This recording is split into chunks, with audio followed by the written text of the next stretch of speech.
En este periodo tan concreto, con tantas ilusiones y esperanzas y deseos puestos en el firmamento en ocasiones, resulta que llegan también, se ha filtrado a través de la prensa, no con mucho eco, se ha quedado reducido al mundo de lo científico, una noticia o una serie de noticias que son sumamente interesantes, tan interesantes como para profundizar un poco en ellas y, por supuesto, ampliarlas hacia la incógnita, hacia el misterio, hacia todo lo que una noticia que tiene que ver con el ADN y con nuestro pasado remoto puede significar en torno a misterios todavía por resolver. Porque al final la gran pregunta es ¿quiénes somos?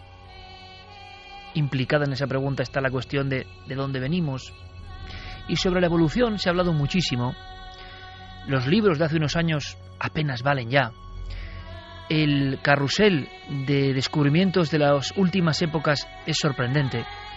Y solo os puedo decir que cosas que causaban risión entre los propios científicos o que se daban por inciertas absolutamente y por propias de mentes fantasiosas, resulta que ahora recobran fuerza.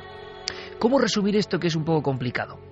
Esta noche tenemos muchos temas muy variados, pero yo creo que merece la pena escuchar lo que significa el hallazgo en torno al código genético nuestro y al de nuestros ancestros. Veréis, hasta hace no mucho tiempo, en los que hemos estudiado la evolución humana, parece que estaba todo bastante diáfano. Las especies tenían un recorrido concreto. Es más, hay algunos dibujos y gráficos que son un poco arquetipo de los tiempos. Pero resulta que hace unos 3 años todo empezó a quebrarse, o por lo menos a volverse mucho más complejo. En una cueva de difícil acceso, de una zona remotísima, en Siberia, aparece un dedo. Y ese dedo del que hablamos aquí como noticia cuando ocurrió, resulta que tenía un genoma, resulta que tenía unas propiedades como ser viviente, resulta que tenía un código completamente diferente. La ciencia, Svante Pääbo en concreto, el gran experto en el análisis de ADN, había descubierto a una especie de la cual no se sabía nada. Todo el mundo se echó las manos a la cabeza. ¿Cómo es posible que en pleno 2010, a finales, con toda la información que existe, con todo lo que nos han contado de quiénes somos, de dónde venimos, por qué la evolución, aparezca algo inesperado, tan inesperado? El análisis científico de aquellos restos abrió el camino para algo que es sorprendente. Se empezó a comparar genoma, también de la especie Neandertal, con nosotros mismos, con cualquier persona de la calle, con el ser humano actual. Los trabajos laboriosos lograron comparar ambos mapas, complejísimos, estructuras indescifrables casi hasta hoy. Y empezaron a llegar unas sorpresas que, como digo, se han transformado casi en cascada en las últimas fechas. Tenemos un documento, Svante Pääbo habla de esas primeras sorpresas. Resulta que nosotros estamos compuestos por muchas piezas, por muchas cosas que no estaban en el guión de hace tan solo unos años. Este tema se ha debatido mucho durante los últimos 20 o 30 años y ahora que hemos podido determinar la primera versión del genoma del Neandertal, hemos podido abordar la pregunta directamente analizando a las personas de hoy en día y preguntándonos si tenían pedacitos de sus cromosomas, de su ADN, procedentes de los neandertales. Y la respuesta es que sí.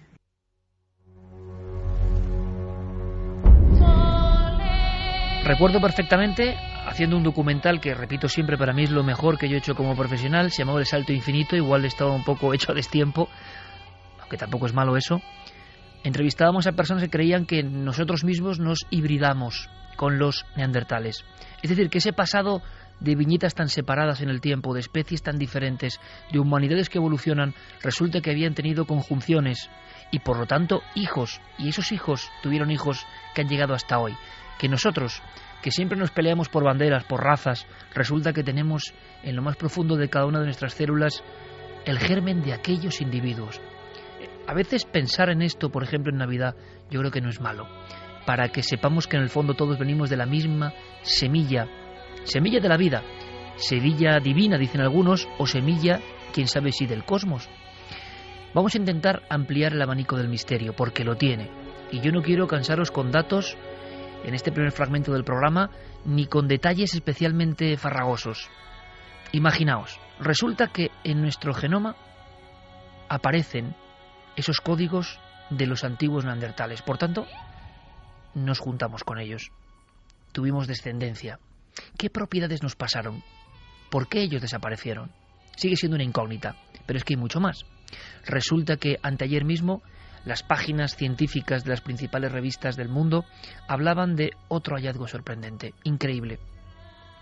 Resulta que nosotros mismos, los seres humanos, sobre todo los europeos, procedemos de esa mezcla entre Homo sapiens, lo que somos, neandertales, esa especie de primo extraño, lo digo entre comillas, por supuesto, y con voz popular, algo más tosco, lo imaginamos, que no sabemos si hacía arte, pero sí sabíamos que, por ejemplo, enterraba a sus muertos, y algunos dicen que incluso dejaba flores, como si las flores fueran la antesala o el buen augurio para el más allá. Es decir, una especie que no era de nuestro género, pero que tenía unas creencias quizás sagradas.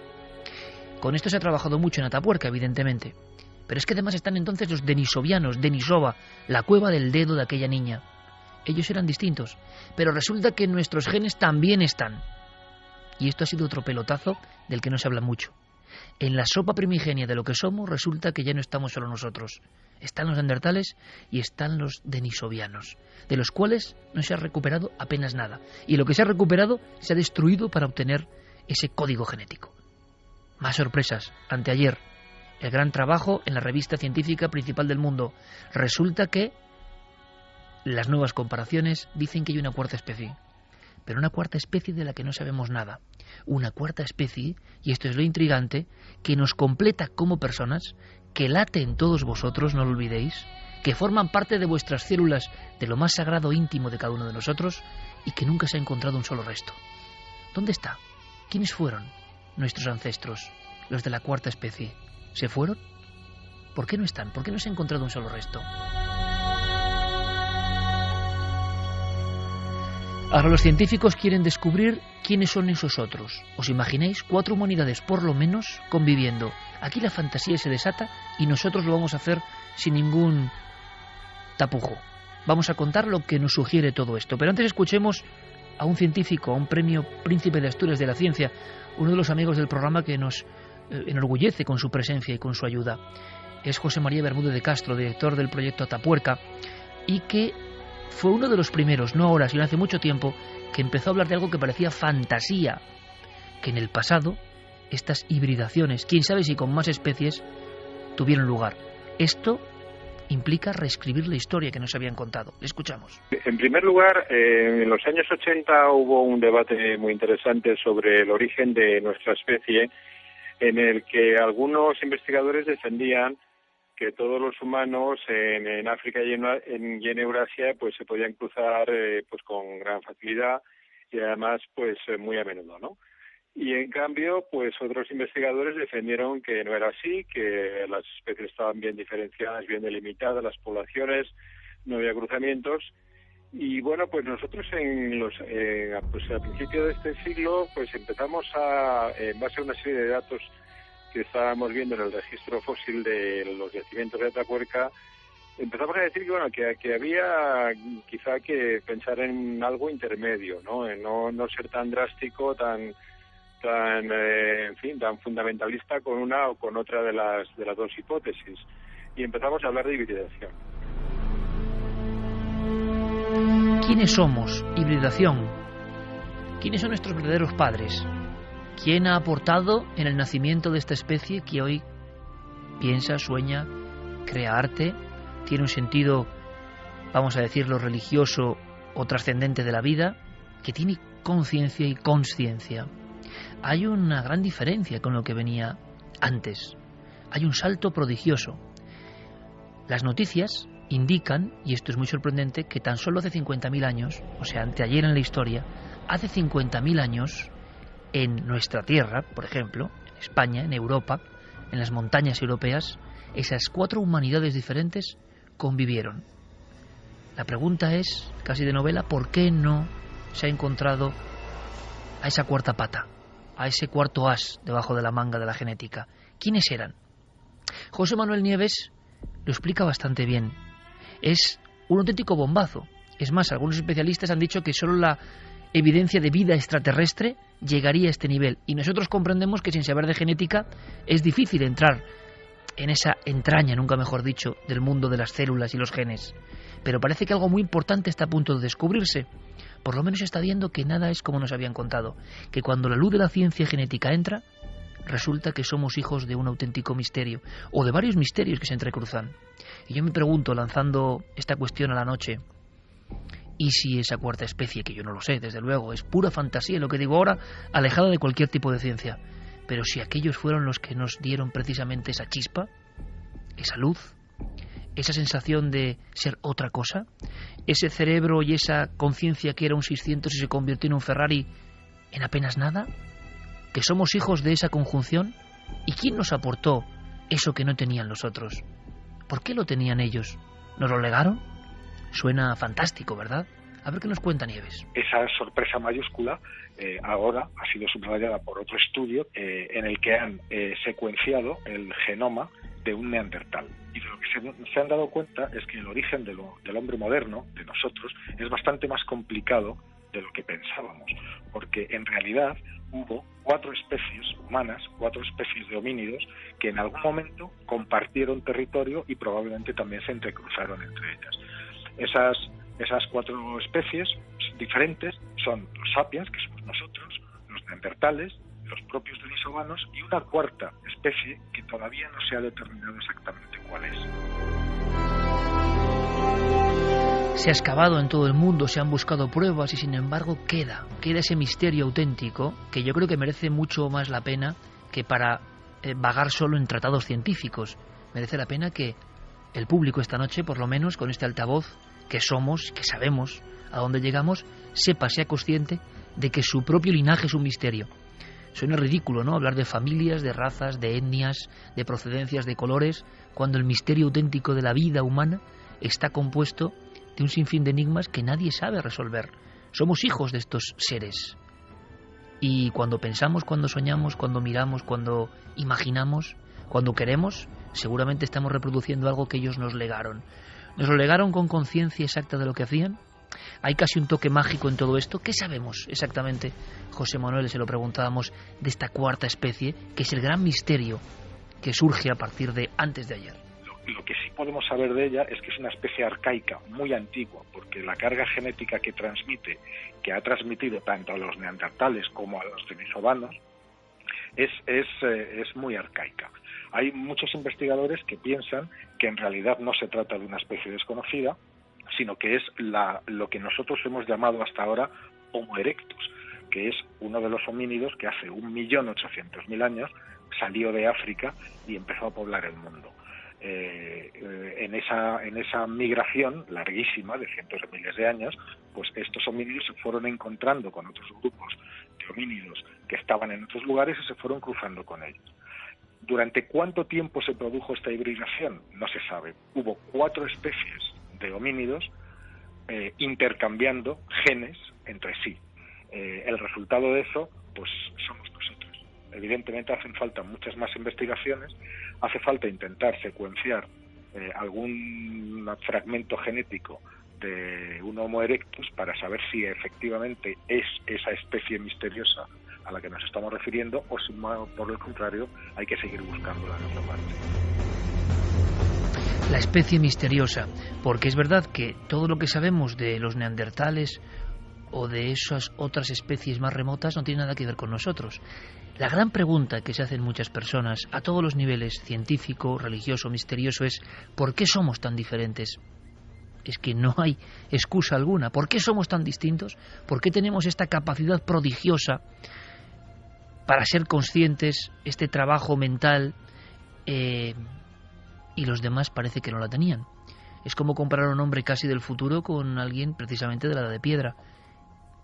¿Es todo una cuestión evolutiva o resulta que hay una serie de mezclas que nadie comprende muy bien? Bueno, pues yo quiero ser valiente esta noche. No quiere decir que sea una opinión personal, pero vamos a abrir la posibilidad de la imaginación. Porque estos temas suelen encajar con el gusto popular, nos gustan, porque hay grandes lagunas en torno a nuestro origen. Nos gustan los mitos de extraterrestres que vienen de fuera o de dioses que nos crearon a su imagen y semejanza, porque realmente no sabemos quiénes somos ni dónde venimos. mañana en Cuarto Milenio tenemos un debate que puede ser realmente explosivo, y es curioso que coincida los Anunnaki como debate. La sensación de que hubo unos seres extraterrestres para algunos, yo no lo sé, que llegaron y nos dieron ese equipaje, ese chip que nos diferencia en apenas un fragmento pequeñísimo del tiempo de lo que había antes. Esas capacidades asombrosas nos las dieron alguien que estuvo, lo hizo por algo y se marchó. ¿O se quedó? Nadie lo sabe. Así que como tenemos ese debate, sería bueno ampliar la perspectiva. ¿Cómo ven, no los científicos, como habéis escuchado, a Svante Pavo, a Bermúdez de Castro o a José Manuel Nieves? ¿Cómo lo ven los que siguen los temas convencidos de que la hibridación sí ocurrió, pero no ocurrió solo entre razas humanas, sino que en ese cóctel del que somos hijos, y que ahora uno es consciente de ello, de ese proceso no tan recto, sino absolutamente caótico y extraño, alguien puso su varita mágica, alguien puso su condimento, alguien nos creó? Bien, ¿cómo lo verán ellos? Hemos preguntado a Enrique de Vicente, que durante mucho tiempo ha investigado por qué en todas las culturas madre de la Tierra existe esa historia de que llegan unos seres diferentes, plonk, y nos meten en una especie de pendrive, y somos lo que somos. Pero lo que esto nos indica una vez más es que no sabemos casi nada sobre nuestro pasado y sobre nuestro origen.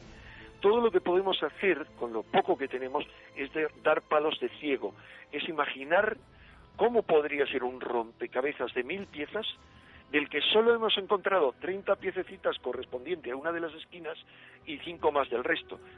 Curiosamente, muchas historias hablan de un descenso primigenio muchísimo antes de que hubiese atisbos humanos de seres venidos del cosmos en lo que llamaban la isla blanca del mar del Gobi, que está situada al este de Denisova, del lugar donde se han hallado estos primeros restos. Dando palos de ciego intentamos componer el puzzle. Esta especie asombrosa y prodigiosa, la especie que manejaba piedras, que pintaba las cuevas de una forma prodigiosa, esta misma especie ha acabado construyendo instrumentos para leer su propio código más interno, para leer su mensaje más profundo, el mensaje que quizá alguien nos dejó. Bien, yendo todavía un poco más allá, hay quien ve en ese salto prodigioso que se produce, ojo, en Europa. No se produce en África, se produce en Europa cuando un grupo de estas personas, quizá hace 50.000, 40.000 años, empieza a decorar las cavernas mostrando unas capacidades mentales artísticas fuera de toda duda. Ha nacido un hombre nuevo. ¿Por qué? Hay muchos seguidores de los Anunnaki, es curioso, y no es cuestión de mezclar temas, simplemente cómo interpretan ellos esta noticia.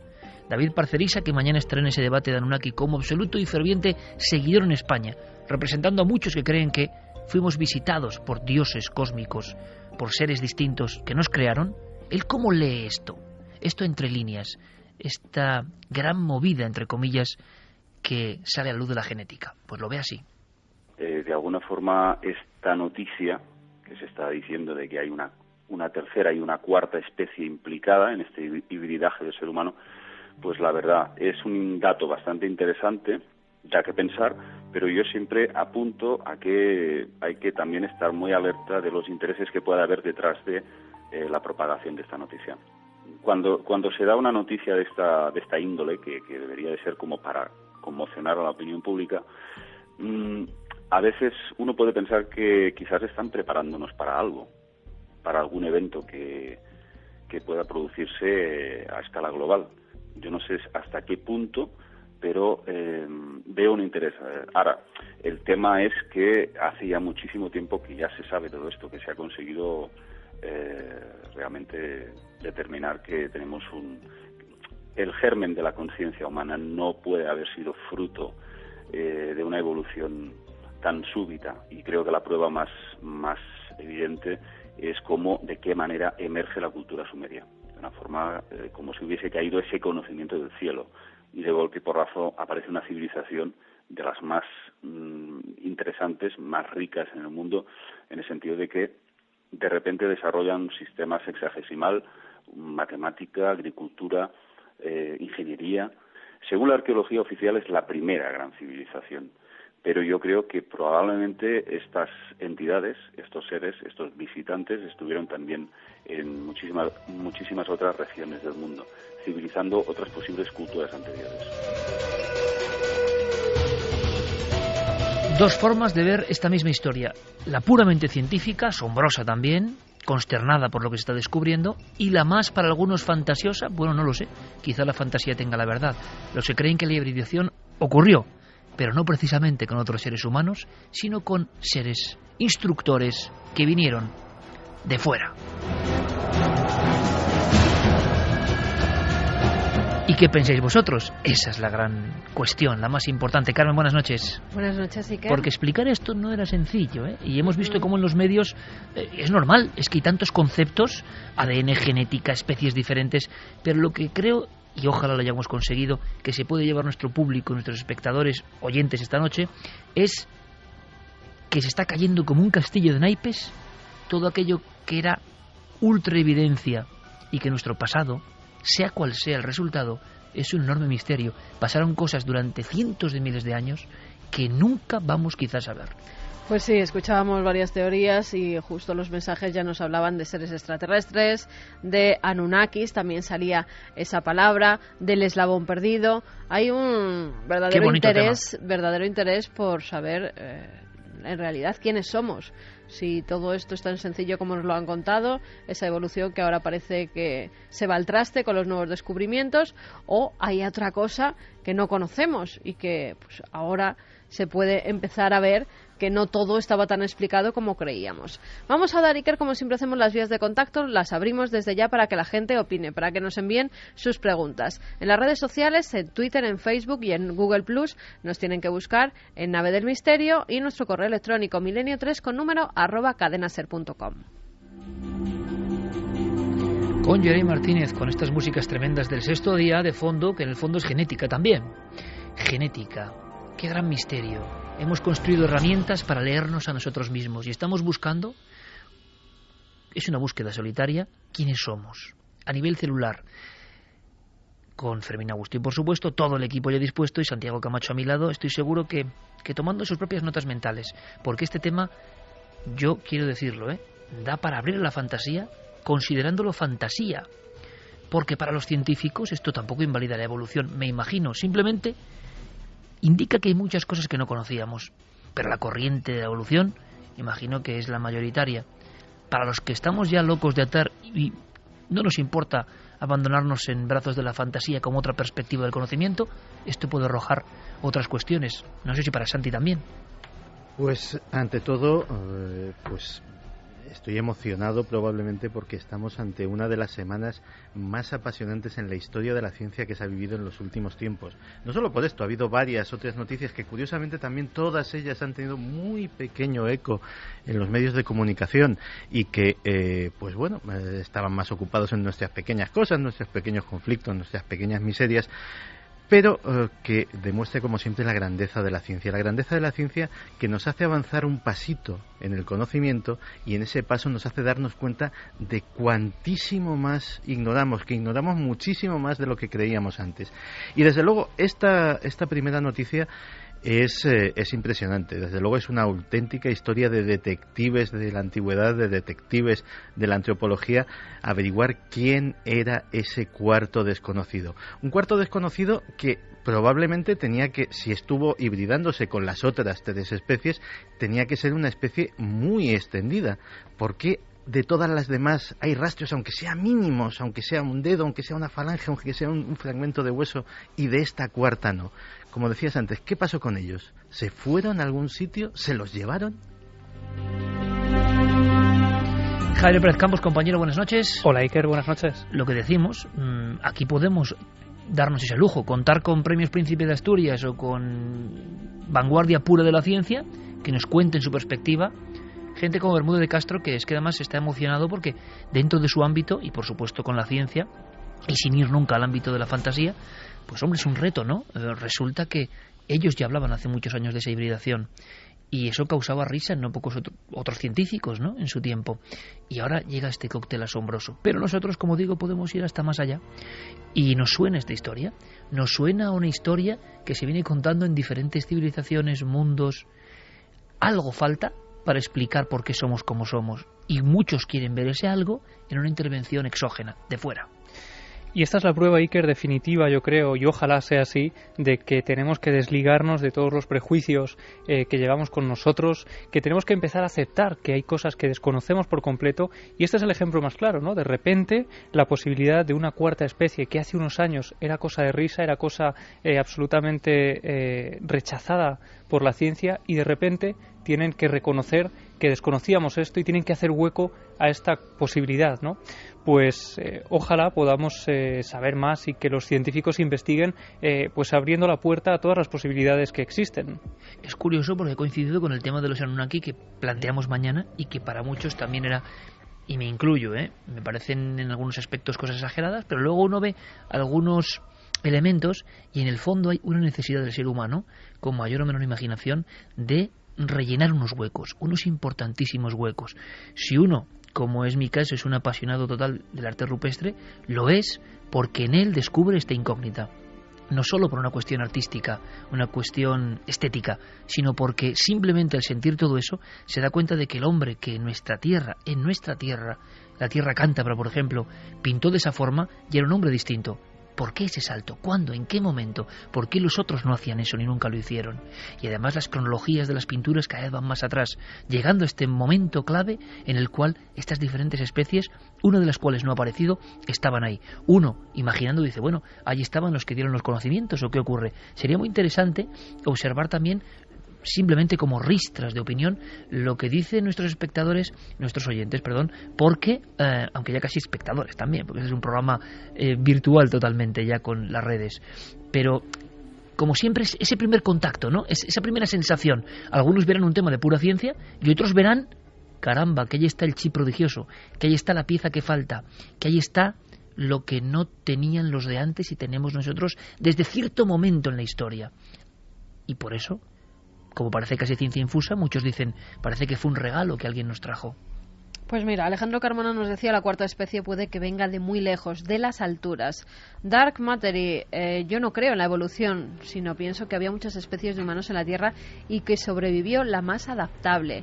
Miguel López, este tema es increíble y más increíble aún que no lo traten en los medios generalistas. 4 prehumanidades y un solo resultado. Sandboy Paranormal dice, somos entonces, como afirman los teóricos de los alienígenas ancestrales, una creación de seres extraterrestres. Álvaro Martín, ¿y si somos producto de ingeniería genética de seres más avanzados pertenecientes a otros mundos? Paramos un momento aquí nada más, pero simplemente por lanzar la cuestión. Hay muchos programas, muchos documentales, lo hablábamos hoy precisamente en la redacción. Ya cualquier persona, como es normal y es libre y nos parece fantástico, se documenta de un sinfín de cosas, de materiales que hay por la red. Hay muchos programas de grandes cadenas que están utilizando el tema de alienígenas ancestrales como banderín de enganche. Yo personalmente, observándolo, contando muchas barbaridades también. Tiene un impacto, pero muchas barbaridades. Y existe ese interés, Santiago, Javi, Carmen, y esa pasión por el tema es como un revolver las cuestiones de Daniken a su manera en el siglo XXI, con la diferencia de que va la genética y te demuestra que hay cosas, porque, ojo, esta misma semana, lo decía Santi, y vamos a ver si en breve se puede explicar, que es complicado, pero yo creo que es nuestro esfuerzo.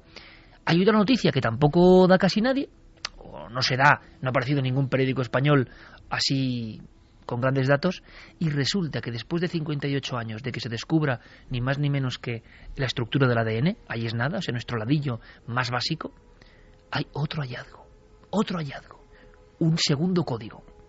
Un segundo código sorprendente.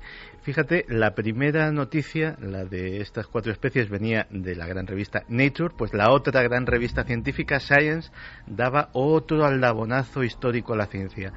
Debajo de nuestro código genético hay otro código del cual no se sabía absolutamente nada. Y esto ya está contrastado por un equipo de científicos de la Universidad de Washington que han publicado este trabajo en esta revista Science y que, para explicarlo de una manera muy sencilla... Por cierto, Santi, las 2 principales revistas de ciencia, las que, bueno, marcan la pauta y que han sido criticadas por el Premio Nobel de Medicina, por cierto, diciendo que nunca más va a escribir en ellas porque también son inquisitoriales de alguna forma en sus palabras.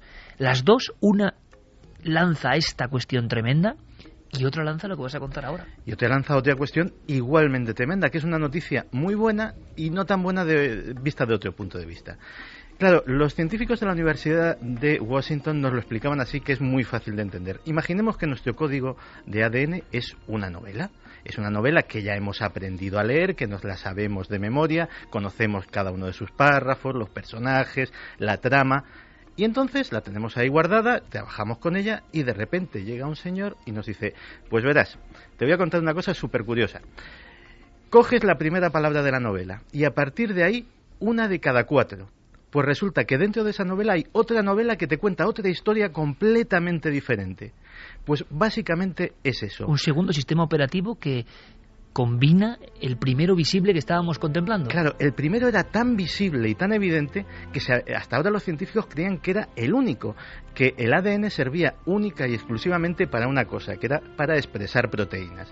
Es decir, que la materia que forma nuestro organismo pues sea o la queratina de las uñas o las células de la piel o las células óseas, y que eso va dando forma. Pero debajo hay, utilizando curiosamente esos mismos ladrillitos pero de otra forma, hay otro código que han descrito los científicos que convierte al ADN en un prodigioso, absolutamente inimitable sistema de almacenamiento de información que todavía no saben cuál es. Saben que eso es lo que hace que esas proteínas que expresa el ADN se comporten en determinados momentos de tal o cual forma. La computadora interna, me estás hablando de eso. Digámoslo así, que el ADN que conocíamos era el que nos fabricaba. Debajo está el sistema operativo.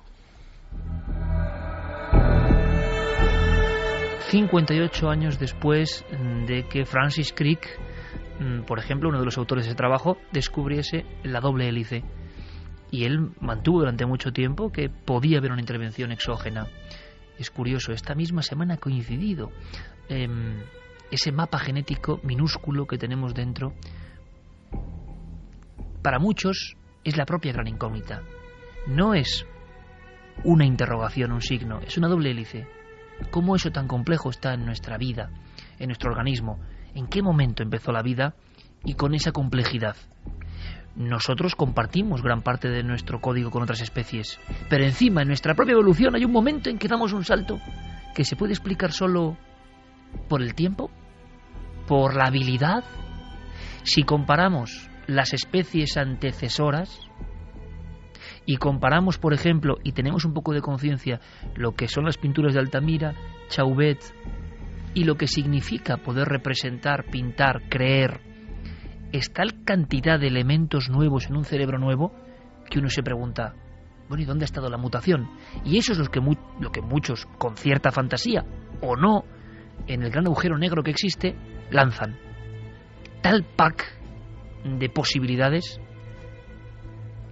en un cortísimo espacio de tiempo. Lo que había unos milenios antes no se parece en nada a lo que hay después.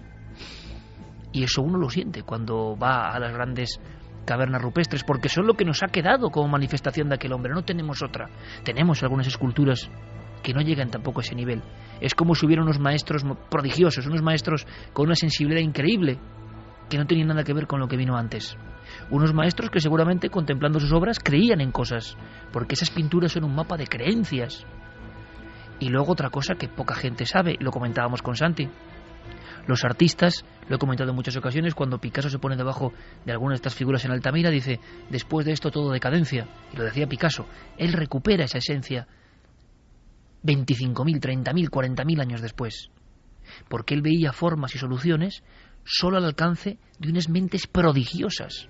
Nos han enseñado tan mal la historia que nos creemos que el prehistórico era medio bobo y que pintaba como los niños. Claro, por eso lo hemos contado también muchas veces, ¿no? Por eso Picasso decía que para pintar como un niño había que aprender toda la vida. No, son maestros inimitables. Bueno, ¿y de dónde? ¿De hacer dos piedras pegándose? ¿De construir unas cañas y una especie de símil de cerbatana se llega a eso? Bueno, o era otra humanidad, o se vio dada por algo, o eran un cúmulo de maestros inconcebibles. Vamos con más mensajes. Adrián nos decía, si alguien de fuera vino a enseñarnos, todas las civilizaciones antiguas tendrían la misma cultura e idioma, ¿no? Es muy interesante, porque lo cierto y verdad es que, Santi, todas las culturas importantes del mundo tienen la misma historia. ¿Qué es el libro de Enoc y la llegada de esos seres que se hibridan con la especie humana. ¿Qué son los dioses del cielo, del altiplano americano, que llegan con cascos resplandecientes sobre carros de fuego y dan las instrucciones de cómo ser cultura, urbanizarnos y generar un futuro? ¿Quiénes son los seres de la Mesopotamia envueltos en llamas, que de la noche a la mañana nos enseñan que ya no hay que cazar, sino que se puede sembrar, que se puede guardar, que se pueden apiñar las chozas, que ya no hay cavernas y no hay ciudades? Todos los grandes saltos se producen al mismo tiempo que llega una leyenda de otros. Yo no digo que sea verdad o no, digo que ocurre a nivel sociológico esto. Y sucede a nivel mundial. Has citado esos ejemplos, pero es que prácticamente en todos los continentes. La antigua mitología china posee también esos seres venidos de otro sitio que dan ese poder, esa sabiduría. Los aborígenes australianos también creían en unos superiores que les legaron buena parte de su conocimiento de lo que ellos denominan el mundo del sueño y de la magia. Es decir, estamos hablando de un fenómeno universal y desde luego fíjate que nuestros oyentes también se hacen eco de esto. La palabra Anunnaki seguramente ahora mismo está en las mentes de muchos. Cuando estábamos hablando en la redacción de esta noticia, yo que también soy muy fantasioso, claro, me preguntaba, como hacía hace un momento, ¿dónde fue esa cuarta especie desconocida? Y me vino una elucubración como puede venirle a cualquiera, no tiene ninguna base, ningún fundamento científico, pero llegué a pensar, ¿y si no existió nunca ese cuarto desconocido? ¿Y si era un fragmento de ADN creado en un laboratorio e insertado ahí? Nunca hubo una especie cuarta a la que perteneció ese ADN y por eso no se encontrará jamás. ¿Fantasía? Puede ser. O una contestación, por ejemplo, Flechillas, JS Flechillas, te dice tal vez no se hayan encontrado restos porque era una especie con una cultura propia diferente y en vez de enterrar incineraban. Sí, pero se han encontrado muchos lugares de incineración en toda la historia. O sea, en nuestro propio país, algunos de los grandes restos de la historia son urnas cinerarias de los íberos, por ejemplo, con los restos. Esos restos no se marchan, no se evaporan. A no Esos ser que restos se tiren al agua.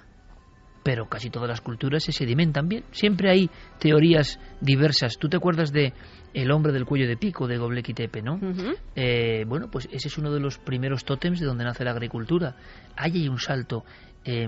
Yo os aconsejo que vayáis rápidamente a internet y veáis Gigante de Balikli-Bol o Göbekli Tepe, y es sorprendente el aspecto. Parece un ser que no tiene que ver. Algo ocurre en una franja del tiempo en el cual los dioses se presentan. Además, muchos quieren sacrificio o piden algo, pero a cambio los seres humanos han dado un salto increíble.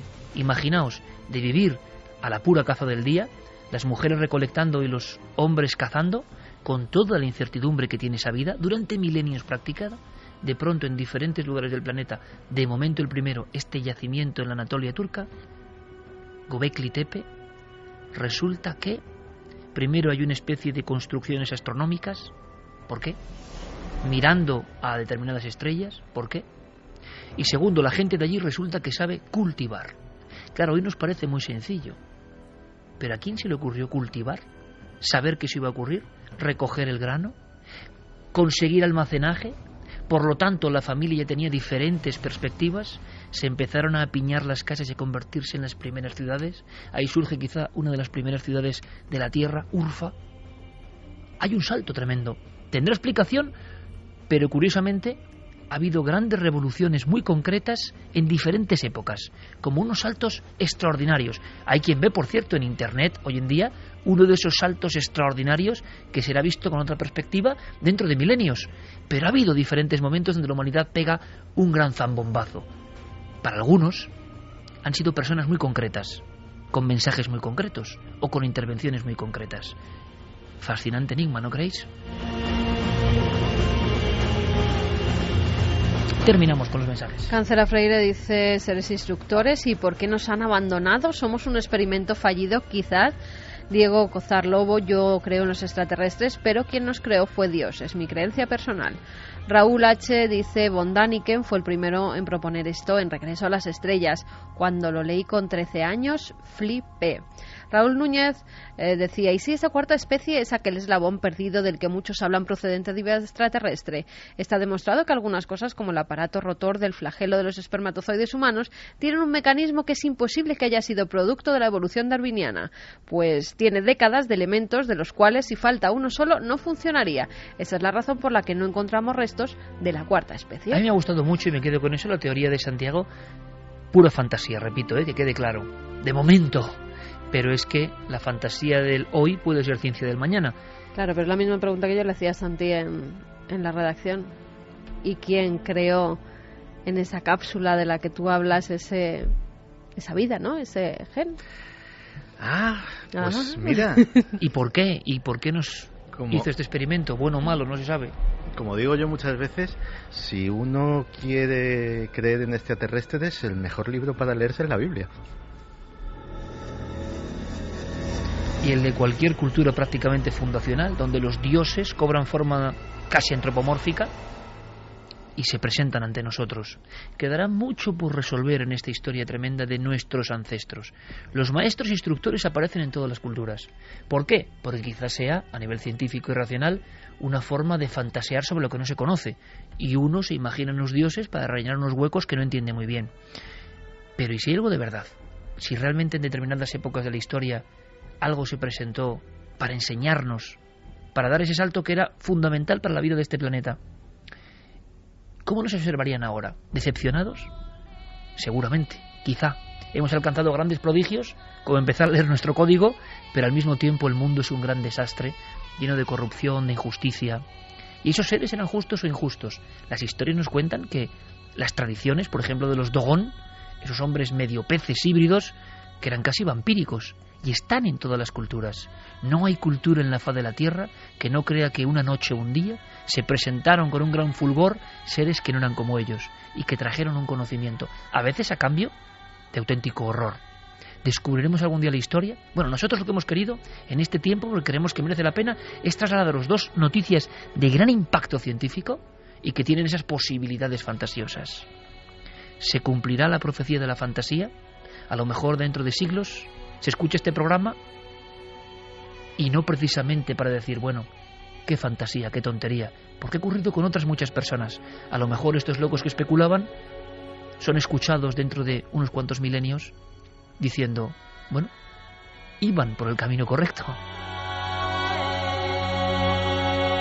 Ahora bien, ¿y quién creó a los instructores? Eso ya es otra cuestión mucho más lejana. Lo cierto y verdad, repito, es que teorías muy sólidas, mantenidas durante mucho tiempo, parece que hay, bueno, un resquebrajarse, una especie de constante pelea, y que no todo está tan claro. Y si esos neandertales honraban a la muerte, creían ya que ese paso era otra cosa, un viaje a otro mundo. ¿Por qué había flores? ¿Por qué había una reverencia? Bueno, pues quizá porque pensaban que había la posibilidad de que ese compañero muerto regresase. Las historias de fantasmas, las historias de aparecidos, las historias del miedo que nos provocan, son otras paralelas a las de los instructores. Están en todo el mundo. Nacen desde el inicio del tiempo. No solo que alguien vino de fuera, sino que alguien volvió del más allá, quizá para darnos una información. Las noticias continúan, prosiguen, y ahora mismo nos marchamos a Venezuela, porque ahí surge otra noticia de actualidad, sorprendente como pocas. Noticia que tenéis que vivir con nosotros.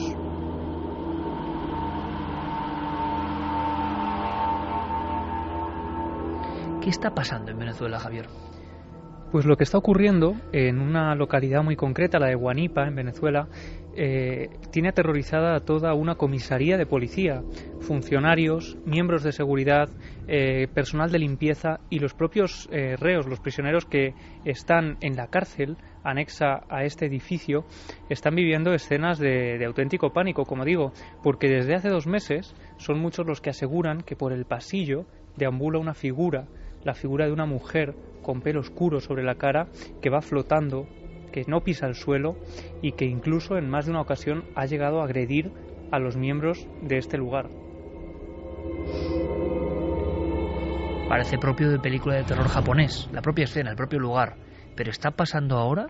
¿Hay testigos? ¿Hay periodistas investigando? Y sobre todo, ¿hay miembros policiales preocupados con este asunto? Sí, todo ocurre y todo sale a la luz gracias a que el comisario Carlos Ratia se pone en contacto con una periodista, con Sara Vargas, y le cuenta que está ocurriendo algo muy extraño. Lo que da la voz de alarma es una fotografía, la fotografía tomada en la celda 3 por uno de los presos a los que durante unos minutos al día se le deja acceso a su teléfono móvil, y él capta la fotografía de lo que parece una mujer con el pelo largo, negro, en mitad de uno de esos pasillos. Carlos, el comisario, no se toma muy en serio esta información, pero sí que sirve a Sara, a la periodista, para conocer un poco más pues todos los casos que se desconocían y que empiezan a salir a la luz gracias a ella. Nosotros hemos hablado, Iker, con esta periodista, con Sara, que ha estado allí, que ha estado dentro de esta cárcel hablando con todos los testigos, y así nos contaba ella cómo se iniciaba esta investigación. Nos llegó una información del mismo comisario de la policía del municipio Guanipa, o allí en ese centro policial. Él nos refería y le llamaba la atención una fotografía que comenzó a circular unos 2 días antes de conocer sobre esta situación, donde apareció una especie de fantasma, una mujer, pelo largo, vestida de blanco. El comisario inicialmente él no le da mucha certeza o mucha fuerza a la fotografía. Sin embargo, nos fuimos a conversar y tuvimos acceso, incluso se nos permitió hablar con los reclusos. 2:18, estáis en la cadena SER, en Milenio 3, como siempre, vías de contacto abiertas, Nave del Misterio en redes sociales, con Guillermo León, Diego Marañón, controlando todo, y, por supuesto, también Milenio 3 con número, @cadenaser.com, para el Milenio 3 Responde.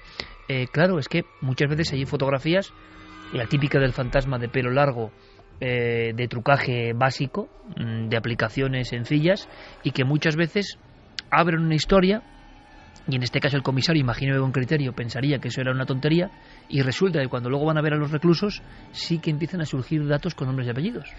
Claro, lo que se sospecha es que esta fotografía puede ser una especie de llamada de atención o haber puesto en el en el candelero esta información que en el fondo estaba siendo muy comentada entre los propios reclusos, porque desde hacía 2 meses a esta parte, a estos días, hoy mismo siguen produciéndose estos fenómenos, hoy mismo, y de hecho Sara sigue investigando todo esto.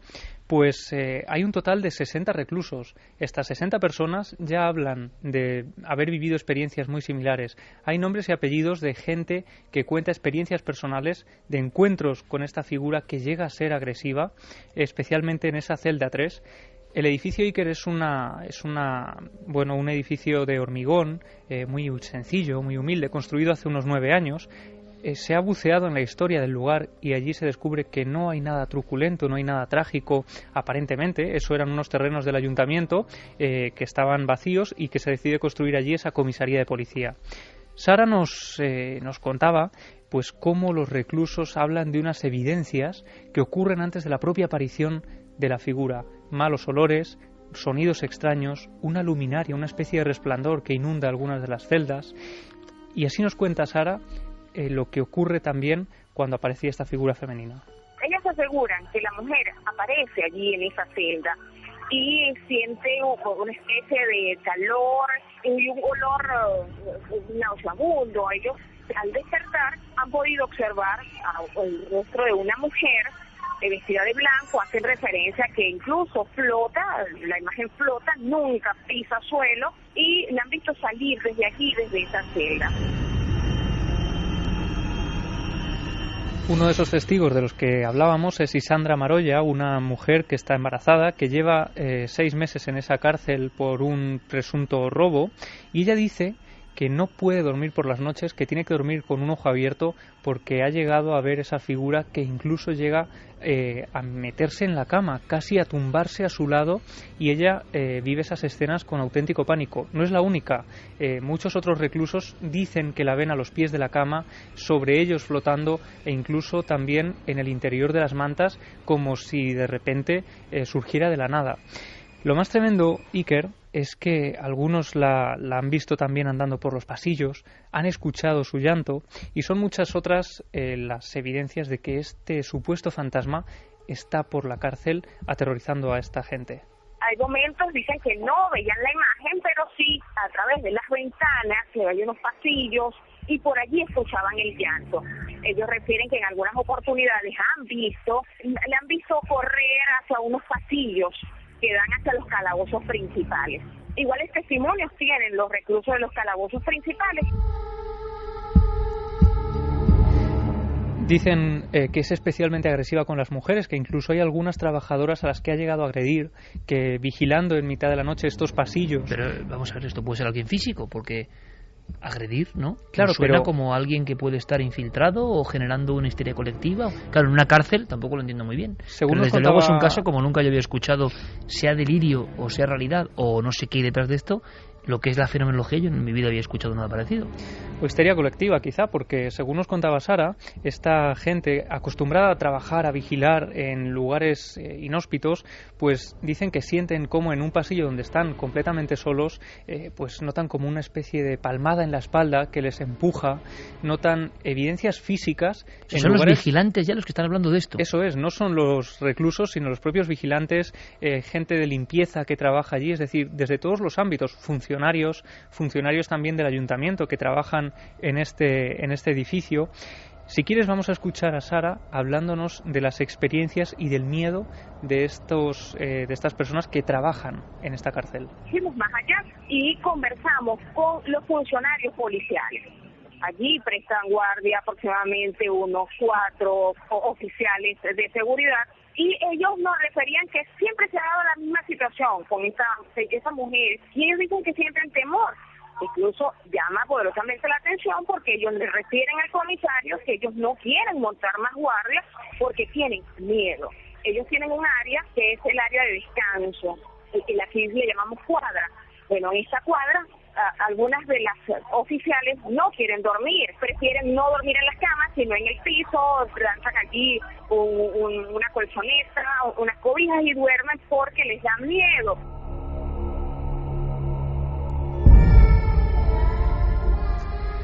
Y algunos funcionarios Iker han llegado a negarse a hacer guardias en soledad, siempre piden que sean acompañados, las luces del lugar no se apagan nunca, a petición también de los propios reclusos que comparten celdas y que en ocasiones, y esto es un detalle interesante, son testigos en varias personas a la vez de estas visiones. Y también, Iker, el miedo ha sido tan patente que ya han solicitado la ayuda de un sacerdote, un cura que bendiga la cárcel, que exorcice ese lugar porque no encuentran una respuesta razonable. Y de hecho, esa visita tan especial de un sacerdote a la cárcel de Guanipa se producirá en escasos días. Estuvimos conversando con el comisario en el momento que le hicimos la entrevista, incluso él es el director de la policía y él nos dio acceso libre y nos refería, bueno, que estaba haciendo el contacto con el sacerdote, con el párroco de allí, del municipio, que se trasladara hasta las instalaciones de la policía para que aquí pueda bendecir, ¿no? Incluso los mismos internos le han dicho que sí, los mismos funcionarios no oficiales le han pedido al comisario que se haga ese tipo de esa presencia que vaya al acudo del padre, haga de su bendición, porque dicen que no pueden seguir trabajando porque sienten mucho temor. Histeria colectiva que está ocurriendo, pero la escena de un sacerdote yendo a una cárcel a exorcizar. Creíamos haberlo escuchado todo, aunque es cierto que en otras cárceles, algunas muy célebres, se ha dado una supuesta manifestación de fenómenos paranormales. Pero yo creo que esto me recordaba más algunos casos de parálisis en diferentes personas. Habitualmente, además, los casos han sido en Sudamérica, después de practicar una ouija o algún tipo de elemento. Vaya usted a saber si en esa cárcel se ha hecho algún tipo de rito, algún tipo de sesión espírita, si se ha contagiado un poco el miedo, con elementos extraños o no, Pero a mí me recordaba esa histeria muy profunda, muy vivida, de algunos entornos de casos que hemos registrado aquí, incluso colegios, en México, recuerdo, o en otras partes. Y quizá las personas lo estén viendo realmente, o creyendo, ¿no?, que eso se pasea y se genera un miedo tremendo. Ahora, que vaya un exorcista ya es tremendo. aunque sean pinceladas, ha habido otras cárceles terribles y duras también con estas historias, ¿no? Sí, y algunas de ellas donde se aparecen mujeres, por muy extraño que pueda resultar, en cárceles que eran solo de hombres. Ahí en el reformatorio de Mansfield, en Ohio, que dicen que es uno de los más encantados, que se convirtió posteriormente en cárcel. Sobre todo se cuenta la historia, y hay muchos testimonios, de Helen. Ella era la mujer del director, asegura la historia, que cogiendo una caja de un armario que tenía había una escopeta. Esa escopeta pegó contra el suelo, se disparó ella sola y impactó en el pecho de esta mujer. Desde entonces dicen que se aparece por la cárcel porque al parecer la historia no estaba muy bien contada y pudo ser el marido el que acabó con la vida de Helen. La describen como una mujer que asusta a los visitantes que hoy en día van a este antiguo reformatorio, porque se puede visitar. Fue cerrado entre las condiciones que tenían, pero hoy en día se visita. Y no solo eso, sino que muchos han olido el perfume a rosas que llevaba esta mujer. Era un perfume muy característico, decían que parecía como si se hubiera bañado en un baño de rosas, y muchas veces dicen, bueno, el ambientador que hay aquí, que huele a rosas, y hasta los propios funcionarios que están allí o los que enseñan ahora mismo este recinto aseguran que los cambios de temperatura y esos olores extraños y la aparición de esta mujer por distintas estancias, acompañada también de una enfermera que murió allí a manos de los presos, son las dos visiones que más veces ha contemplado, sobre todo los turistas que visitan el recinto.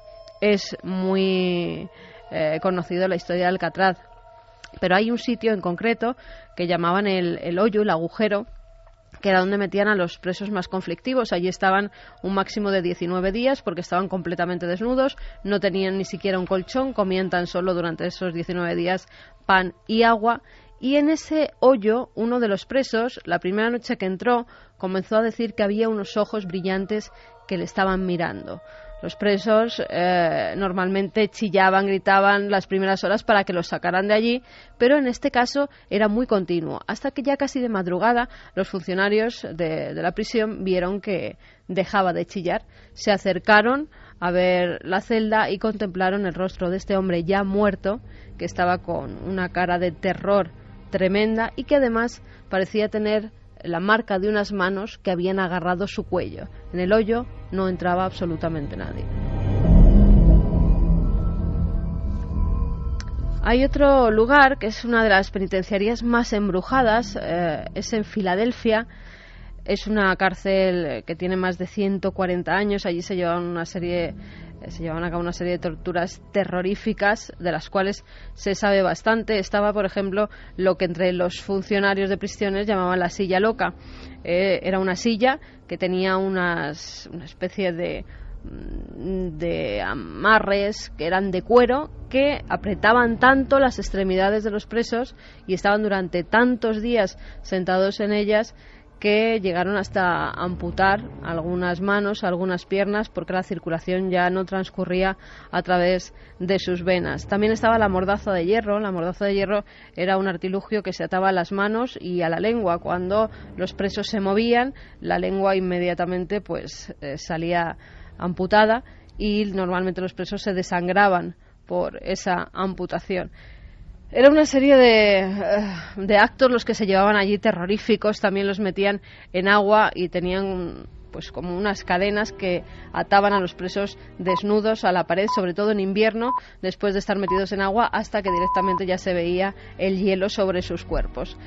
Ante estos estados tan terroríficos de tortura, mucha gente dice que claro, que el mal se ha quedado anidado en esas paredes. Hay uno de los funcionarios que trabajan allí hoy en día, porque hoy en día se puede visitar esta cárcel, es Gary Johnson, que asegura que en el año 1990 él estaba arreglando uno de los cerrojos de una de las celdas. Entonces me ha recordado a la historia que contaba Javi de agresión, porque en ese momento él sintió que alguien le agarraba fuertemente. Asegura que cuando abrió esa cerradura, él abrió una puerta hacia otro mundo.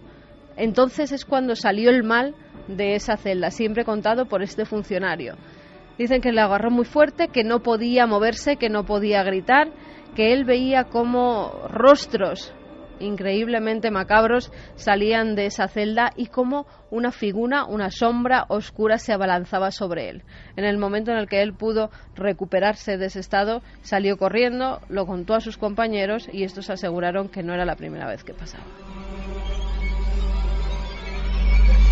Bueno, y ahí la fenomenología, pero extrañísimo sin duda el caso que era noticia esta semana y que por eso de alguna forma estaba en este dossier informativo de Cuarto Milenio, de Milenio 3, perdón. Esto ya es un poco cambalache, lógico, ¿lo entendéis? Intentaremos indagar a ver dónde llegamos, ¿no?, con el asunto de esta prisión humilde, esta comisaría anexo el lugar donde están los presos, pero ha habido muchas más noticias interesantes que nos llevan ni más ni menos que a la Luna. Y sobre la Luna hay una cosa inesperada también que realmente os puede interesar. Cambiamos de tercio, Geray, vámonos con la música rumbo a eso, a esa Luna que ha sido visitada por un artilugio chino hace escasos días. Por cierto, la conspiración también es libre. A estas horas, 2:32, ¿qué dirán los amigos de Santi en torno a ese viaje chino a la Luna?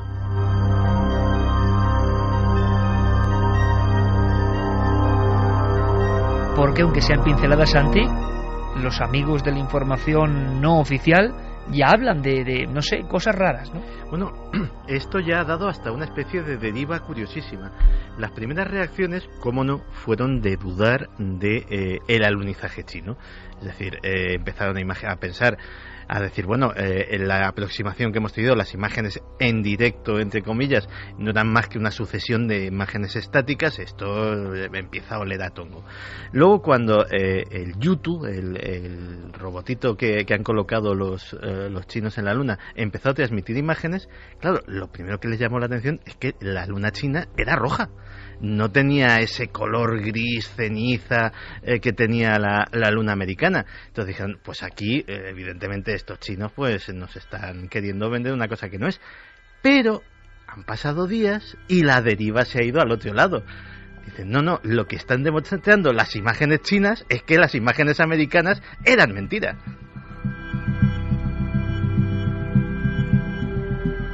Buenísimo. Rebrota la historia de la conspiración lunar del 69, o sea que para algunos los chinos igual son los primeros y todo, ¿no? Hombre, nosotros algo ya de aprender de televisión en las cámaras sabemos, y precisamente la sensibilidad o incluso la toma puede hacer variar un color de esa forma tan drástica, ¿no? Y el contraste y todo, pero la conspiración lunar yo creo que es algo que no va a morir nunca.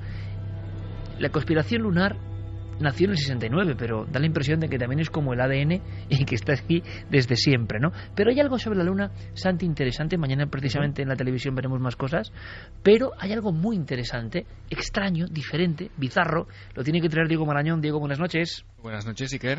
Porque tú perseguías hacía tiempo una historia. Hemos oído hablar de aquellas cintas de la Luna, lo decía Santi. Lo que ha pasado con China es que reverdece laureles la conspiración mítica del Apolo en el año 69, en el mes de junio. La llegada supuesta, el gran paso para la humanidad. Y también se hablaba mucho de aquellas cintas perdidas. Aquellas cintas que al final nadie sabe qué eran, qué no eran, que se perdieron, que eran una versión, que... Bueno, tú has indagado y te has encontrado con un historión, ¿no? Pues sí, como decíais, últimamente la Luna ha vuelto a ser el centro de muchos titulares como ese que comentabais.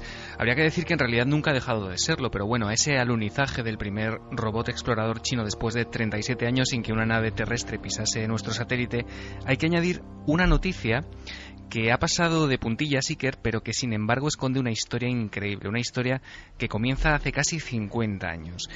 Y es que hace solo unos días, el amanecer de la Tierra, que así es como se llama una de las primeras imágenes que se tomaron de nuestro planeta desde la Luna, una imagen que impactó al mundo en la década de los años 60, ha regresado a nuestro satélite, ha vuelto a casa. Y lo ha hecho en un archivo digitalizado, con una resolución impensable hasta hace muy poco tiempo. Y todo forma parte de un trabajo del que nos alertaba entusiasmado nuestro compañero Guillermo León. Se trata de una labor de recuperación de historia realizada por un grupo de entusiastas bastante al margen de los focos informativos, hay que decirlo, que dedican literalmente miles de horas a algo que no les reporta ni fama ni fama desmedida ni un interés espectacular ante los medios, pero cuyos resultados son espectaculares. Es un grupo de gente que opera además, y esto sé que va a sonar casi a película, desde un viejo McDonald's abandonado y cuya historia vamos a conocer esta noche en Milenio 3. Se trata del programa LOIRP. Son las siglas en inglés del proyecto de recuperación de las imágenes del Lunar Orbiter. Luego diré cómo es posible que Guillermo León, solo Guillermo León, La Sana, en conexión, tiene, claro, vía directa con este McDonald's abandonado. No hay otra forma. Pero cuéntanos, Diego. Bueno, lo primero que habría que apuntar, supongo, es que fue el Lunar Orbiter. Bueno, cuando hablamos de esto, Iker, nos estamos refiriendo a un programa estadounidense que se llevó a cabo entre los años 1966 y 1967, que estaba compuesto por 5 misiones y cuyo objetivo era de alguna manera mapear la superficie lunar, preparar el terreno para que las naves del programa Apolo, que vinieron después, fuesen a nuestro satélite con una mayor seguridad y con objetivos más claros a la hora de aterrizar. Estos auténticos laboratorios fotográficos lunares, que eran el proyecto Lunar Orbiter, recogieron cantidades ingentes, literalmente ingentes, de material en forma de imágenes que fueron cruciales para el éxito de la carrera espacial estadounidense. Claro, el problema llega cuando la NASA obtiene los datos que necesita y esas cintas ya no tienen un interés inmediato. Te resumo su periplo rápidamente. Esas bobinas gigantes pasan casi 40 años acumulando polvo en viejos almacenes, van rebotando de un lugar a otro, pasan por garajes privados e incluso, y por todo tipo de recintos. Llegamos al año 2007 y es cuando Dennis Wingo, que es un veterano informático que además era presidente de una compañía de ingeniería aeroespacial llamada SkyCorp, se interesa por este material. Ve que puede tener un interés, inusitado, ¿no? Y junto a un amigo suyo que se llama Keith Cowan, es un antiguo empleado de la NASA y presidente de otra empresa, se dieron cuenta de que solicitando a la NASA ese material que aparentemente nadie quería, recuperando viejos grabadores y reproductores de vídeo, consultando a ingenieros espaciales octogenarios, sí, que eran los únicos que sabían cómo hacer funcionar esas viejas máquinas, y recuperando piezas incluso por eBay, podían emprender un trabajo colosal, que era dar una nueva vida a estas imágenes, pasarlas a gran resolución y tratar de conservar en formato digital las imágenes del programa Lunar Orbiter. Pero mucho mejor que yo nos lo va a contar Keith Cowan. Con él hemos hablado en Milenio 3 y así es como nos narraba el planteamiento original de esta aventura. Las cintas con datos son de entre 1966 y 1967. Decidieron almacenar las imágenes en esas cintas por razones que realmente nunca sabremos. Y desde entonces fueron rebotando de un lugar a otro. Si piensas en la película En busca del arca perdida y en esa última escena del almacén gigante, se parece bastante al sitio donde acabamos encontrándolas. Nadie sabía qué hacer con ellas y al mismo tiempo la NASA había perdido las cintas originales del Apolo 11. Entonces dijeron, no borremos nada de los años 60. Así que amontonaron este material en un almacén. Los lectores de cintas estaban en un garaje de una mujer llamada Nancy Evans, que intentó llevar a cabo algo parecido hace unos 20 años. Consiguió los lectores, pero nunca pudo hacerlos funcionar.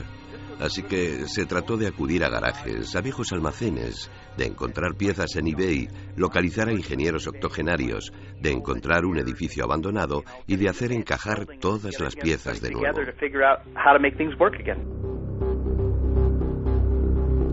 Esta historia es como tantas historias americanas, en mi opinión, fantásticas. Os estoy viendo a los creadores de las compañías informáticas en garajes, tantas cosas, ¿no? Increíbles, pero que solo se hacen con entusiasmo. Bueno, cuenta, Diego, por favor. Bueno, pues como escuchabas a Keith Cowan, él nos hablaba que había tenido que encontrar un edificio abandonado, y es que esto es muy curioso, Iker. Ellos operan desde un lugar al que han bautizado como McMoon, un antiguo McDonald's abandonado que está... ¿McMoon? Sí, claro, el McLuna. Es un antiguo McDonald's que, pues como te digo, que estaba abandonado, estaba vacío, cerca del Centro de Investigación Ames de la NASA en California. Y llegaron allí porque, claro, ellos necesitaban un espacio que pudiera cerrar por la noche. Así nos lo contaba Keith Cowan. Y las únicas opciones eran o este restaurante o una barbería cercana. Hay que decir que en aquella época estaban destinados allí muchos militares. Claro, la barbería nos decía que había sido objeto de un intento de robo, hicieron incluso un butrón, así que enseguida quedó descartada. Y así es como consiguieron este local donde almacenan todo su aparataje. Y estamos hablando, Iker, de reproductores de vídeo de los años 60 que pesan cada uno aproximadamente 270 kilos. En su época eran alta tecnología, costaban alrededor de $1 millón cada uno. Y son los aparatos que ellos están usando hoy para leer las cintas. Casi 2.000 bobinas en concreto, cada una pesa casi 5 kilos y las están digitalizando desde hace años pacientemente una por una. Y aquí viene una curiosidad. Justo cuando ellos solicitaron este material a la NASA, trascendió, te acordarás, que la Agencia Espacial Norteamericana había extraviado los que probablemente sean las cintas más míticas de su historia, las del alunizaje del Apolo 11 en 1969. Claro, Guillermo, cuando se enteró de esta historia, se preguntó enseguida y me decía, la pregunta es, si material más antiguo y aparentemente de mucho menos valor como este de las misiones Lunar Orbiter está perfectamente localizado y catalogado, ¿cómo es posible que las filmaciones del Apolo 11 sencillamente no estén? Eso dice la NASA. Qué gran reflexión y pregunta de Guillermo León, ¿eh? Claro, por esto también le hemos preguntado a Keith Cowen, a nuestro invitado, que nos contó, para nuestra sorpresa, ahora lo vas a escuchar, que de algún modo ellos colaboraron en la búsqueda de ese santo grial de la carrera espacial. En realidad, lo creas o no, recuperamos nuestras imágenes al mismo tiempo que ellos estaban buscando las cintas de la Luna. Dennis y yo teníamos nuestras teorías. Fuimos a uno de estos almacenes subterráneos gigantes para buscar esas cintas, pero no las encontramos. Encontramos otras, también interesantes, que estaban allí. Las buscamos en su día. Todavía hoy pensamos que están allí mal etiquetadas, porque estos almacenes son colosales. Podrías meter dentro varios 747 o unos cuantos Airbus A380. Son inmensos. Alguien pudo haberse equivocado al poner las etiquetas y se traspapelaron. Creo que probablemente algún día aparecerán, pero nunca se sabe. Nosotros fuimos capaces de recuperar las cintas que queríamos, lo cual fue un milagro. Y si el milagro se dio una vez, puede darse de nuevo.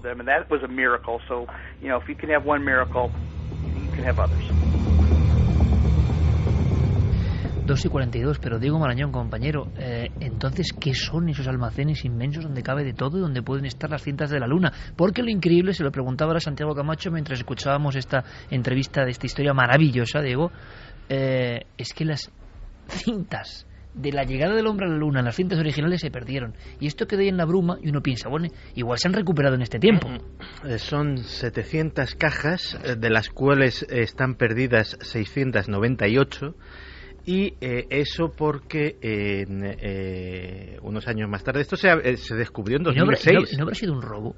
No, directamente han desaparecido, es decir, nadie sabe dónde están. En 2006... Esto es una joya para los conspiranoicos, ¿no? Se dio la voz de alarma y todo el mundo, como muy bien contaba el invitado por teléfono, empezó a buscar las cintas como loco por todos sitios.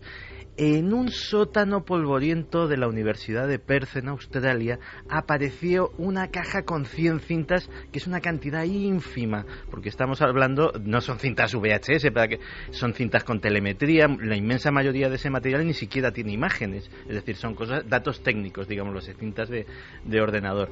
Pero aparte de ese descubrimiento en ese sótano polvoriento de la Universidad Australiana, nunca más se ha vuelto a saber del resto de las cajas.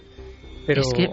Bueno, sí, a mí lo que me sorprende, no sé, aquí en España, por ejemplo, desaparece el Códice Calistino y hasta que aparece nos bombardean con noticias de la búsqueda, de todo lo que se está haciendo, del despliegue que se lleva a cabo, y yo con esto de la NASA no he visto ninguna noticia de esta búsqueda. No sé si existe o no, pero claro, yo desde luego no. Ha sido muy discreta, ¿no? Oficialmente no está robado. Claro, es decir, es que ellos perdido. dicen, nosotros lo tenemos, claro. Lo que no sabemos es dónde. Keith Cowen incluso dice que es que él está seguro de que está traspapelado, que alguien debió etiquetarlas mal, que también hace falta tener valor para Pero etiquetar tantas etiquetarlas mal. Claro, bueno, él dice que como esos almacenes son tan gigantescos, y ponía ese símil de En busca del arca perdida, esa escena final, pues que probablemente algún día aparecerá. Eso es lo que él Pero dice. si imagináis, Diego y compañeros, y por cierto quiero agradecer a Guillermo la destreza, ¿no?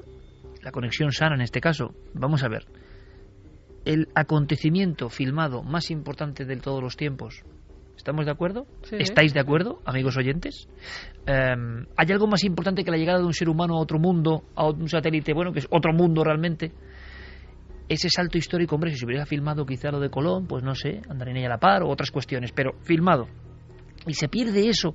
Dicen que había otras copias, ¿no? pero la original se pierde. Es que los amigos de Santi es que tienen ahí anchas Castilla, vamos. Para que te hagas una idea de lo importante que es esa pérdida, es que nosotros no hemos visto las imágenes originales de la Luna. A ver si era roja ahí también. Las que se transmitían por televisión en directo, aquellas retransmisiones míticas de Jesús Hermida, etcétera, etcétera, las hacían los técnicos de la NASA apuntando la cámara de televisión a un monitor. Es decir, es imagen de un monitor, no es la señal directa recibida desde la Luna. O sea, nadie ha visto la señal directa recibida desde la Luna desde entonces. Y aquellas imágenes gloriosas del latido, el sonido del latido del corazón de Armstrong, cuando toda esa información científica, aparte que la contaba Santiago Vázquez Padre en aquella retransmisión mítica, que en España fuimos los primeros en dar esa información, ¿no? El susto de Armstrong, ¿no? Cuando llega un momento concreto y se le dispara, ¿no? Bueno, pues todo eso, que en otro país no lo sé, pero en Estados Unidos que se pierda con lo metódicos que son, bueno, pues se esfuman. Es increíble. Digo, qué maravillosa historia de todas formas también del entusiasmo. Ahora mismo, quizá a estas mismas horas, en un McDonald's, McLuna, abandonado, cientos de miles de cartuchos antiguos con aparatos de aquella época en la cual un ordenador de 24K ocupaba 2 habitaciones, sí, y están haciendo el proceso de devolver todo eso a la vida. Me parece increíble. Y incluso están contratando, hoy venía en su página web que habían contratado a un nuevo técnico que les iba a ayudar a hacer este tipo de conversión, ¿no?, a formato digital, porque hay que decir que estas personas, bueno, ya no son jovencitos, son veteranos retirados de la NASA. Por ejemplo, Keith Cowan, este hombre que ha hablado con nosotros, es un antiguo ingeniero de la NASA que ya está jubilado y que se dedica en este momento todo el tiempo que le deja su empresa privada, ¿no?, a la que él dedica también, bueno, la presidencia, a hacer esta labor.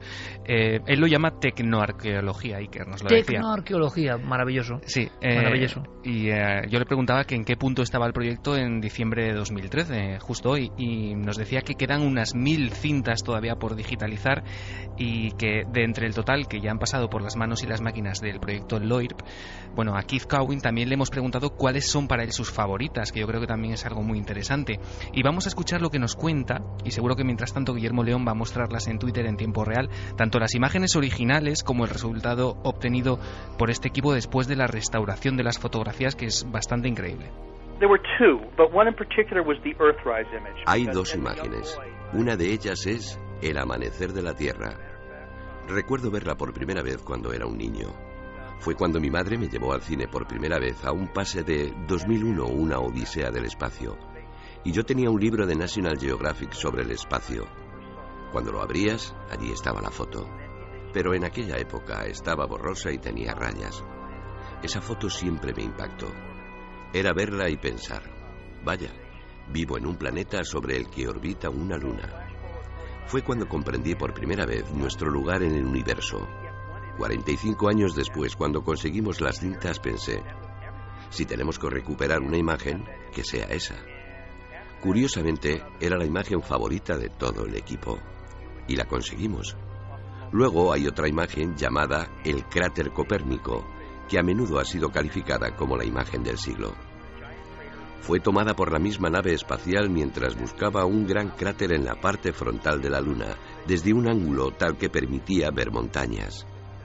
Hay que pensar que hasta ese momento, si mirabas a la Luna, no eras capaz de imaginarla como un lugar con montañas, sino solo bombardeado con una serie de cráteres circulares. La gente se quedó impresionada al ver montañas, valles y demás. Esa fue la siguiente imagen que tratamos de recuperar. Pensábamos que si podíamos restaurar esas 2 fotografías, nuestro proyecto habría sido un éxito. Ahora solo falta una cosa, en esta noche también de ciencia y fantasía, que haya un mensaje, le manden un mensaje a Diego Marañón del proyecto LOIRP y que diga, oye, que hay ruinas, en estas imágenes hay ruinas, ¿no? Es fantasía, por supuesto, pero todo es posible. Lo que nos comentaba Keith Cowan ya justo al terminar la entrevista y ya casi con los micrófonos cerrados, es que en las estaciones en España, en la estación de Madrid, en la que también se estaba recogiendo parte de esa señal, habían encontrado algunas cintas muy curiosas en las que se escuchaba música de fondo. Es decir, los trabajadores se animaban y incluso me decía, te tengo que mandar la filmación para ver si localizas la música de los años 66 o 67. O sea, que estás trabajando en el proyecto LOIRP ya. Tú estás trabajando en el proyecto LOIRP. Soy como una especie de sucursal desde el lugar bunkerizado. Y luego, el proyecto LOIRP tiene ya 2 sedes en España. El búnker absolutamente hermetizado de Diego Marañón, en algún punto de Cantabria, y La Sana, en Valecina de la Concepción, con Guillermo León. Con ese equipo, yo creo que se llega a descubrir todo el secreto lunar, de verdad que es asombroso. Y claro, en esta semana, ¿no?, en la que de alguna forma se vuelve a la luna y las imágenes de ese mundo muerto, pero tan mítico, tan simbólico, vuelven a estar. Musiquita española. Música española. Vamos a la playa. O cualquier cosa. Exacto. Siendo España podría ser cualquier cosa absolutamente. Totalmente desconectada. Cualquier cosa. Diego, luego te escucho porque tenemos uno de los nuestros muy singular, ¿verdad? Sí, uno que seguramente va a encantar a mucha gente, que nos lo pedía ya desde hace varias semanas. En unos minutos nos escuchamos. Hasta luego, Diego. Chao. Y vamos rápidamente con Milenio 3 Responde. Muchas cuestiones muy interesantes. ¿Vamos con la primera? Venga, vamos con la primera. Yelay.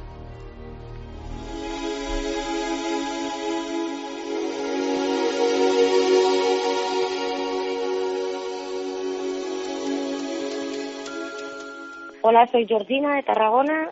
Os quería preguntar sobre el caso Miranda de Ebro, del cual investigasteis sobre el tema, conocisteis a la pareja, fuisteis al piso, incluso se hicieron análisis por Aitor Curiel. Quedó en fraude, cesaron los poltergeists. Gracias y buenas noches. Esto, Javier, fue hace un par de años, ¿no? Sí, fue hace un par de años, una noche muy emocionante de radio, porque nosotros mismos nos convertimos, de las pocas veces que ocurre, en testigos del fenómeno. Con el buen amigo Enrique Chazarra estuvimos en ese domicilio y vimos cómo de la piel de esta mujer, de Leticia, aparecían manchas de sangre que al final, esos análisis del doctor Curiel determinaron que eran sangre auténtica de esta mujer, de Leticia. Lo que ocurre es que pudimos dar respuesta parcial a este enigma, porque esa sangre era suya, podía ser fruto de alguna extraña afección, pero lo que no supimos dar respuesta es a los fenómenos paranormales que ocurrían en su casa. Había fenómenos extraños en la casa y al mismo tiempo esta mujer en un estado de tensión tremendo, y delante de vosotros y de las cámaras y de los micrófonos de la SER se ponía a sangrar, como a exudar sangre, ¿no? Eso es. Lo que ocurre y lo curioso es que unos oyentes propusieron que esta pareja sacara de su casa algunos objetos que habían comprado recientemente en un país exótico. Los sacaron al domingo siguiente, solo 24 horas después, y a partir de ese momento, Iker, de ese mismo día, cesaron por completo los fenómenos paranormales.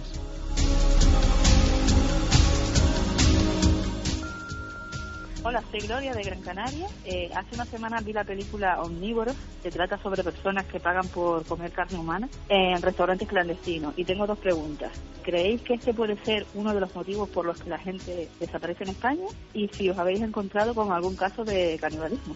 Gracias, buenas noches. Yo creo que leyenda urbana, ¿no? Creo.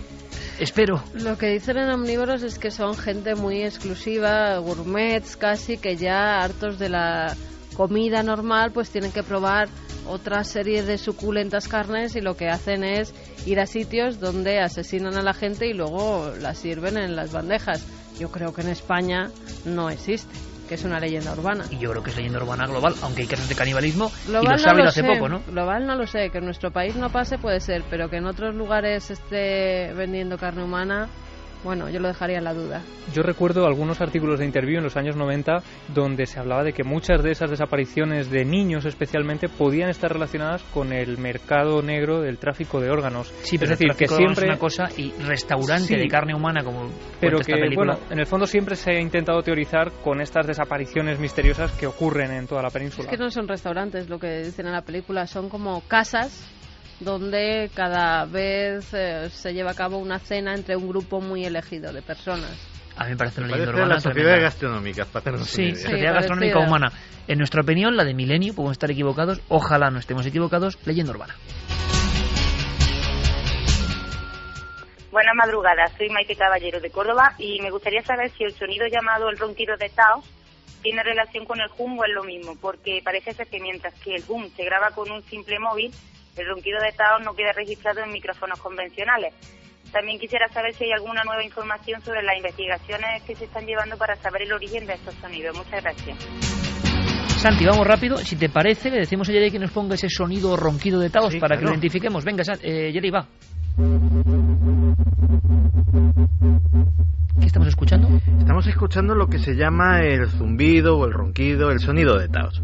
Y no se parece, o sea, no tiene nada que ver con el hum. Primero, porque como vemos la naturaleza del sonido es distinto. Los que lo escuchan, y esta es una de las poquísimas grabaciones que hay, los que lo escuchan, que no son todos, es decir, en una misma habitación puede estarlo escuchando la mitad de los presentes y la otra mitad no. Es decir, hay algún tipo de condición que hace que algunos oídos lo escuchen y otros no.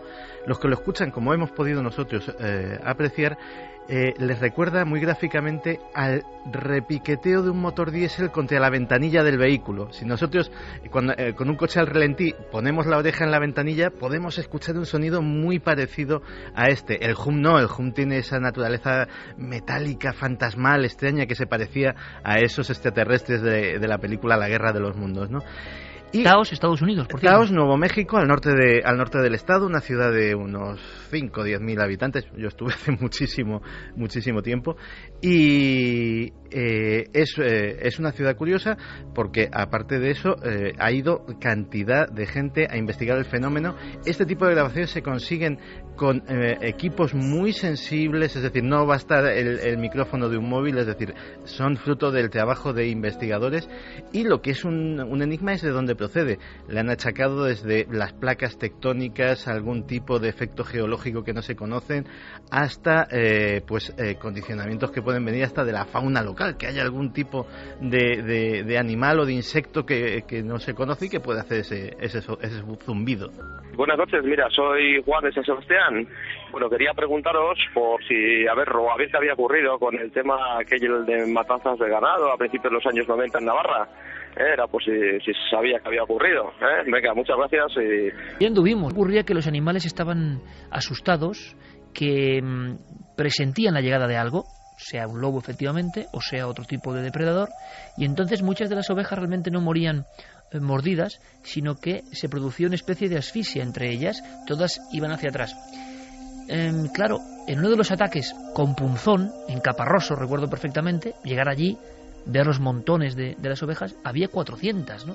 Era un animal que había saltado vallas, que había entrado en recintos, que tenía facultades casi de malabarista o de funambulista, y que había uno a uno matado a todos los animales, y algunos parecían prácticamente secos. Esto ocurrió también en Aragón y también en Vizcaya, y nunca hubo una solución. Conseguimos documentos y partes de la Guardia Civil y al final nada. Pero hubo alguna cosa muy interesante, muy interesante, que decían los ganaderos. Uno de ellos, al que le habían arrasado todo el ganado, me decía: días antes observé algo en el cielo, un objeto opaco, oscuro, en pleno día, cerca del ganado, y que para él era un objeto volante no identificado. ¿Tendrá relación o no tendrá ninguna? No lo sé, pero días después, la matanza absoluta, ¿no?, en plan legendario.